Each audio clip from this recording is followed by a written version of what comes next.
There's something psychology has discovered about people who grew up in the 1970s, and most people completely miss it. They're often labeled as outdated, emotionally distant, or resistant to change.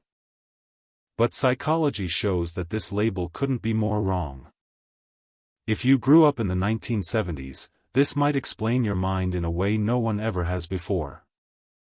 If you've ever felt misunderstood, out of place in modern society, or disconnected from how the world works today, it doesn't mean something is wrong with you.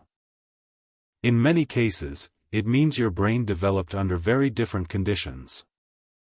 Psychology shows that people who grew up in the 1970s often have higher awareness, deeper processing, and stronger internal standards than the average person today. That difference changes everything. One of the first traits psychology consistently finds in people who grew up during that era is strong self-directed thinking. You have very little tolerance for fake behavior, shallow conversations, or unnecessary drama. Research on self-awareness shows that as people become more psychologically grounded, their tolerance for inauthentic behavior drops sharply. You don't enjoy small talk that leads nowhere. You don't enjoy social masks. You'd rather be alone than surrounded by people who drain your mental and emotional energy. This isn't avoidance. This is self-protection learned early in life. Another defining trait is your preference for depth over quantity. People who grew up in the 1970s aren't avoiding relationships. They're avoiding surface-level relationships. Psychology shows that deeper thinkers naturally seek fewer but more meaningful connections. You want conversations about ideas, values, purpose, and how the world really works, not constant noise or social performance. That's why modern group settings often feel empty to you. Not because you don't belong, but because the conversation doesn't go deep enough.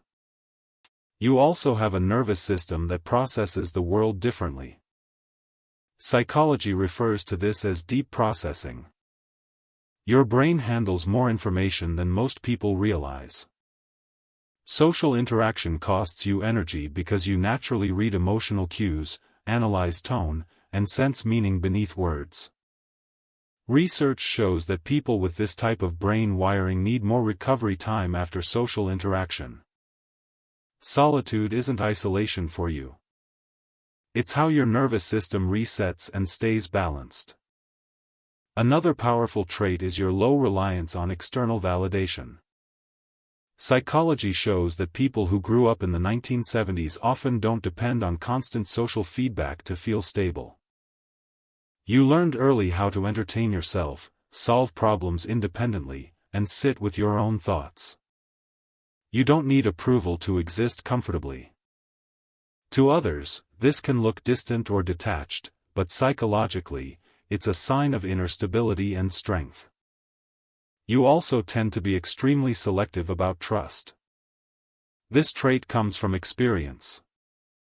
People who grew up in that era usually develop a higher trust threshold. Psychology shows that once trust is broken, the brain becomes more careful and selective. You don't rush connections. You observe people over time. You watch consistency. You value depth over access. Not everyone deserves entry into your inner world, and you learned that long before it became popular to say. Here's where most people misunderstand you. They see your distance and call it coldness. They see your silence and call it awkwardness.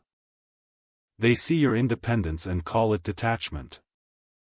Psychology sees emotional regulation, depth of thought, and a strong internal identity. Your mind isn't broken. It's selective. Sometimes the people with the strongest minds walk alone for a while. Not because they can't connect, but because they refuse shallow connections. You're not behind. You're not antisocial. You're operating on a different psychological frequency shaped by a time that demanded independence, patience, and resilience.